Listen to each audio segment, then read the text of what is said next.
Fat के विषय में क्या जानकारी? फैट वाले का कोई सिस्टम नहीं, उनका मर्जी का भाव रहता भैया। बिल्कुल सर। 4 कैन ज्यादा आ गए तो अगले दिन रेट घटा दिए। बिल्कुल बिल्कुल बस सर। वो और दोस्तों, आज की इस वीडियो का मुख्य जो विषय है फैट के ऊपर है और हम सुरेश कुमार जी से जानेंगे कि फैट के रेट किस प्रकार प्रभावित करते हैं, क्योंकि आज का जो समय है पशुपालन का, उसमें फैट का बहुत ज्यादा महत्व है। लेकिन दूसरी तरफ अगर हम देखें तो फैट जिन चीजों से बनता है, जिस प्रकार के दाने से बनता है, उनकी कीमत बहुत ज्यादा हो चुकी है, जिस वजह से पशुपालक इतनी जो हैवी चीज या कह सकते हैं उतनी अधिक मात्रा में जो चीज महंगी हो उसे खिला नहीं सकता। कह सकते हैं कि जो खल है, बिनौला खल है, सरसों खल है, दोनों के रेट काफी ज्यादा है। और जिन दालों में प्रोटीन की मात्रा अधिक रहती है, खनिज मिश्रण अलग रहते हैं, जिससे फैट की मात्रा बढ़ती है, उन चीजों के दाम आसमान छू रहे हैं। तो जिसके वजह से फैट का जो रेट है वो सही नहीं मिल पाता पशुपालकों को। तो ये एक बहुत बड़ी समस्या है। अगर आपका जो दूध है रिटेल होता है एक निश्चित कीमत में, तभी आप डेयरी फार्मिंग में सफलता अधिक से अधिक पा सकते हैं। अदरवाइज फैट में अगर आप दूध देते हैं तो उस टाइप की आपको डाइट पशुओं को देनी ही पड़ेगी, जो कि काफी ज्यादा महंगी होती है। मैं ये नहीं कह रहा कि डाइट अच्छी नहीं देनी चाहिए, लेकिन अगर पशु के दूध की कीमत सही नहीं मिलती तो उस डाइट का भी कोई महत्व नहीं रहता। पशुपालक जब डाइट देकर ही परेशान हो जाएगा इतना महंगा अगर खिलाकर, तो उसकी बचत कहाँ से होगी। तो इसी के ऊपर सर से हम थोड़ा सा जो बात करते हैं और सर की जो जानकारी सर ने दी है उसको आपके सामने साझा करेंगे।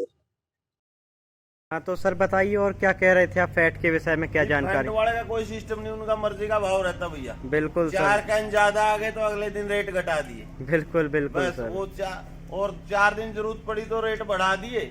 बिल्कुल और सही सर। टाइम आएगा तो फिर अपने पास दूध है, फिर घटा के लेना शुरू कर देते हैं वो। बिल्कुल सर। और बंदी का सिस्टम होना, जैसे रेगुलर अपने पास 100 लीटर लग रहा है, 200 लग रहा है, 70 के भाव में, उसमें आपके कुछ बचत हो सकती है। जी सर, मतलब अगर 70 मतलब एक प्रॉपर एक कीमत मिले, निश्चित धनराशि वाली कीमत मिले तो उसमें बचत निकल आती है। उसमें अच्छी खिलाई करो जानवर की, अच्छी क्वालिटी का दूध दो तो लेने वाला भी संतुष्ट रहे और अपने भी फायदा हो।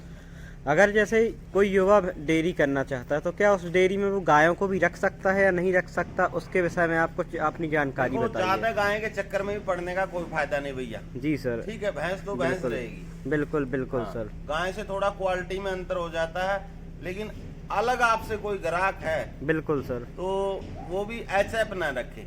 HF गाय मतलब ना ही रखे तो ज्यादा। उसमें कोई नए इंसान जो डेयरी में आता है ना, नया लड़का, युवा लड़का, जी वो नुकसान में आ जाएगा भैया HF में।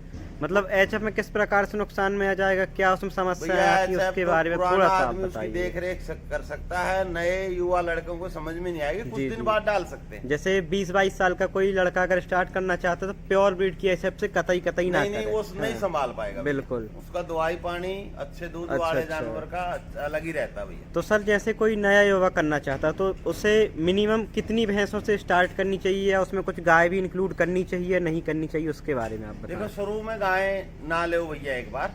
अच्छा, मतलब शुरुआत में वो तो 10 भैंस से स्टार्ट करो। आप छोटा बिजनेस लेके चलोगे तो यस फायदा ही होगा। बिल्कुल। अगर शुरू में बड़ा बिजनेस डाल दोगे तो संभाल नहीं पाओगे भैया। बिल्कुल सर। अपने रिश्तेदारों को भी बोलोगे कि डेयरी फार्म में कभी घुसना ही नहीं। बिल्कुल सर।